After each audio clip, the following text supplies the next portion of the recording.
dore abantu babasha kuba bahamagara sheri wawe ariko akabiguhisha. Dore uburyo bwiza bwo kubona umuntu umuhamagaye ukanakira message isanzwe, cyangwa nkakwereka uburyo ushobora guhuza telefone ye n'iyawe ku buryo uzaza ubona ibikorwa byose akorera kuri telefone ye, nko kuba wasoma message za WhatsApp, nko kuba wasoma message z'ahantu hose kuri Facebook ndetse na za TikTok. Reba neza ubu buryo ngiye kukwereka ku buryo buzagufasha kumenya amakuru n'amabanga y'umukunzi wawe. Ariko nyamuneka mbere ya byose manza udukurikire ku mbuga zacu zose, yaba ari kuri TikTok twitwa Isomo Tech, kuri YouTube ndetse ukore subscribe, no kuri TikTok ukore follow. Ino video sharing inshuti zawe zose kandi uyigeze kuri. Ushaka kwakira message ziturutse kuri sheri wawe, urafungura application zawe, ujye muri application yawe, ujye aho handitse Dio Apps, nuramara kujya kuri Dio Apps ujye personalize, nurangiza ufungure Dio Apps. Nurangiza umaze gufungura Dio Apps urahita usubira inyuma, numara gusubira inyuma usubire kuri WhatsApp yawe. Numara kujya kuri WhatsApp yawe urahita uyinjiramo, nurangiza ufungure WhatsApp kuri nimero ya sheri wawe. Ndahita nkwereka uburyo ushobora kwakira code bashobora kukohereza ukayakira muri telefone yawe. Ariko mbere yo kubereka ubu buryo bwo gufunga WhatsApp, reka manze mbere ku buryo bwiza bwo guhuza telefone zanyu. Urahita ujya muri telefone yawe, ujye muri Google, ujye aho basacingira. Numara kujya aho basacingira urahita ujya usacingamo application bita Team Viewer Quick Support. Numara gushyiramo Quick Support Team Viewer urahita ujya ahandi handitse Team Viewer Universal Support, nako ukestare, urabona kiyestare, nurangiza ugafungure. Hano ndakubwira ko ushobora guhuza telefone yawe n'umukunzi wawe, ibikorwa byose akoze ukajya ubyakira, ukajya ubyakira rwose, message mbese yabamuhamagaye ndetse n'ababasha kumwohereza ya ma voice wowe atabasha kukumvisha. Ubu buryo nubugerageza rwose ndakurahiye sheri wawe ntazongera kukubeshya ukundi.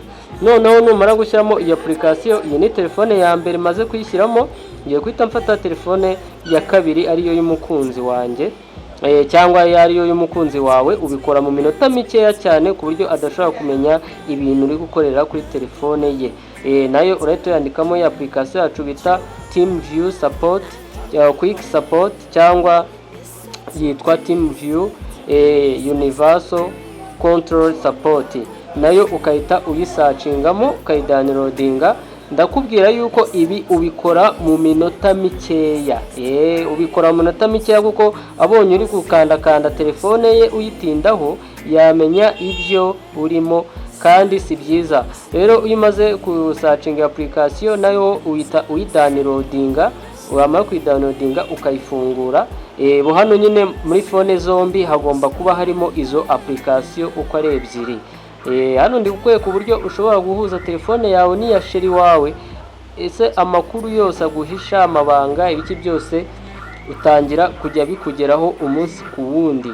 Gusa bino bintu niba uzi ko urwara umutima, nyamuneka ntuzabigerageze. Niba uzi ko sheri wawe umwizera ariko akazagutenguha, nyamuneka bino bintu ntuzabigerageze kuko byatuma uhitira kwa makuza. Niba uzi ko urwara umutima, nyamuneka iyi video uyijye kure, kuko bino bintu birakora kandi ni ibyanyabyo. Ubwo iyo umaze gusacingamo za application zacu za Team Viewer, ngiye urayibona, ndi kuyifungura rwose, ndashaka kuyihuza n'indi telefone.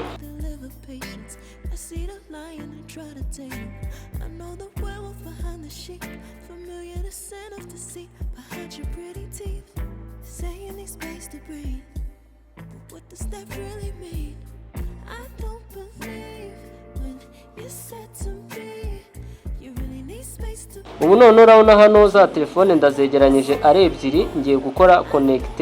Ibino bintu birakora 100%. Icyitonderwa niba ufite umutima woroshye cyangwa niba uzi ko wizera sheri wawe, ntuzigere ugerageza ubu buryo. Ndakwinginze ntuzegerageza iyi application kuko ushobora kuba umwizera yazagutenguha ukaba urwaye umutima. Ubwo nibwo buryo rero bushoboka, kandi umaze gukora buno buryo uhita ushakisha uburyo uhidinga iyi application muri telefone kugira ngo atazabimenya. Niba ubona ko ino video hari icyo igufashije, jya ku mbuga zacu ukore udukurikirane yaba kuri YouTube twitwa Isomo Tech ndetse no kuri TikTok twitwa Isomo Tech. Murakoze cyane.